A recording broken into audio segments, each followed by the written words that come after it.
Количество русского населения в стране будет снижаться, заявила директор Института демографических исследований РАН, автор ряда работ и статей на тему миграции Марина Храмова. Но, по ее мнению, в этом нет ничего страшного, ведь русских можно заменить мигрантами. Поводов для беспокойства нет.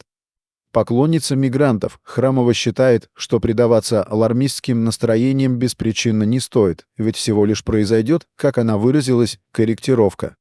Мы видим, что ареал расселения мигрантов очень здорово увеличивается. Я часто бываю на Дальнем Востоке и вижу, как там стало много представителей центральноазиатских республик, говорит Храмова корреспонденту РБК, и добавила, что миграция – это важный позитивный ресурс для социально-экономического и для демографического развития. Кроме того, Храмова является противником сегрегации по принципу «местных отдельно, мигрантов отдельно».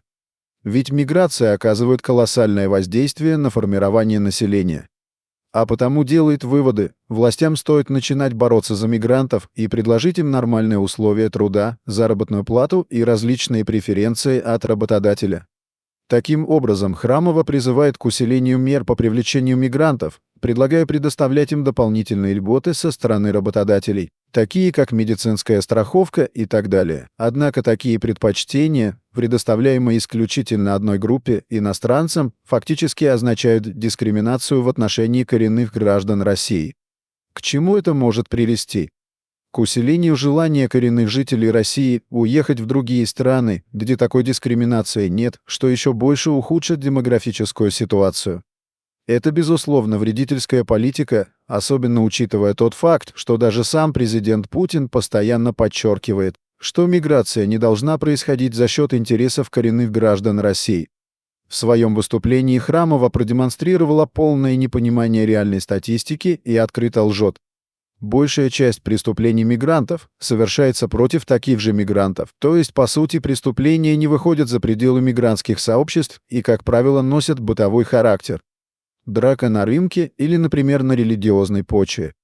В отношении российских граждан фиксируется незначительная доля преступлений, такое умозаключение делает Храмова.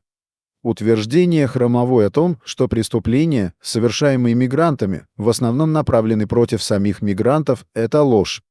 Сама Храмова не ссылается на официальные данные, однако если взглянуть на статистику МВД, то преступления против мигрантов каждый год снижаются, в то время как количество преступлений, совершаемых мигрантами, только растет. Одних наркопреступлений в прошлом году мигранты совершили почти 10 тысяч. Можно ли утверждать, что все это происходит только внутри мигрантских сообществ? Храмова также высказывается против так называемого арабского опыта, утверждая, что это нарушает права мигрантов. И это тоже ложь. Такое упорядочивание пребывания мигрантов несет лишь пользу обществу и не перекладывает издержки на него.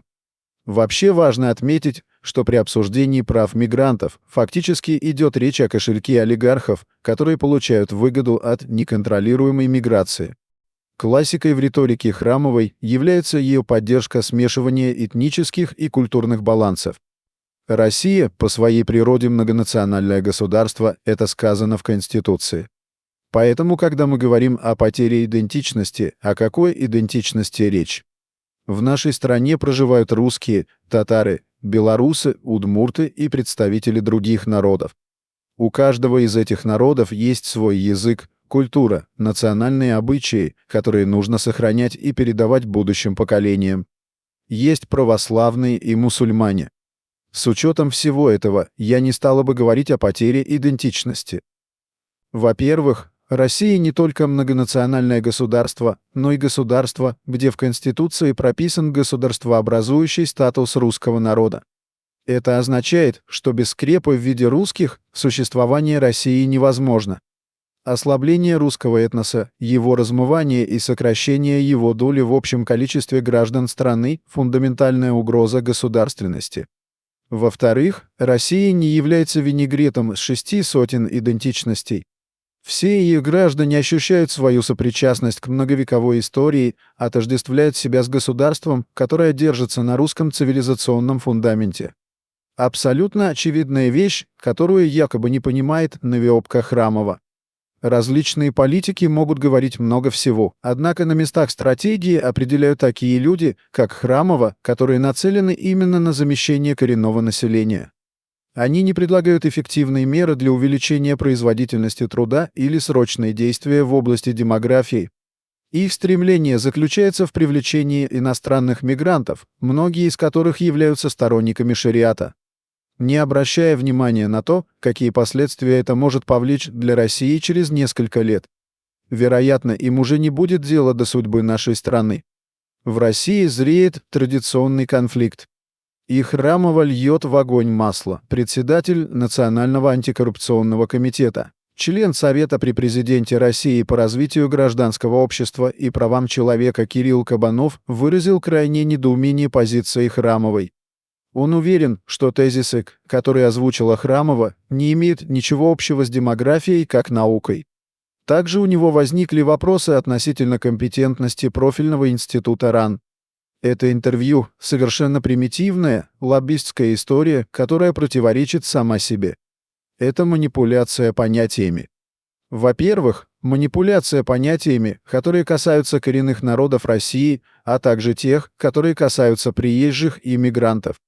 И само интервью показывает, что сказанное не имеет никакого отношения к той теме, изучением которой занимается данный институт. На самом деле опасно другое. То, что структуры РАН начинают использоваться в подобных историях. Например, когда для манипуляции используются структуры тех же банков и даже вузов.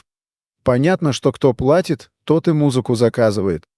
Но когда профильный институт РАН противоречит позиции, которую занимают структуры, занимающиеся безопасностью, возникают вопросы, рассуждает эксперт. Кабанов напомнил, что даже президент России Владимир Путин неоднократно подчеркивал, что необходимо соблюдать этнокультурный баланс, что русская нация является титульной. А люди, которые приезжают в нашу страну, должны разделять наши ценности. Мы прекрасно понимаем, что самое страшное, что может произойти на сегодняшний момент, это традиционный конфликт. Уже есть понятие «война цивилизаций», которая сегодня ведется на Западе, указывает председатель НАК.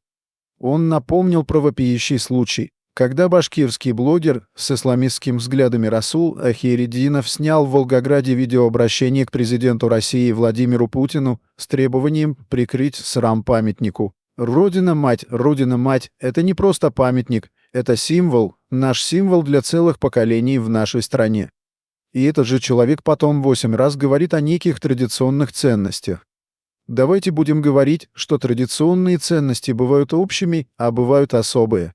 Для определенных цивилизаций, народов, групп. Мы их не трогаем. Мы говорим об общих ценностях. И возникает вопрос, мы что, хотим породить традиционный конфликт? А Храмова своими предложениями готовит конфликт, создает условия для конфликта в нашей стране. Если бы она на самом деле была ученым, она бы это понимала. Мы обязательно направим запрос в РАН, чтобы выяснить, какие материалы были использованы для подготовки интервью и на основании чего были сделаны выводы, которые там приводятся, заключил Кирилл Кабанов.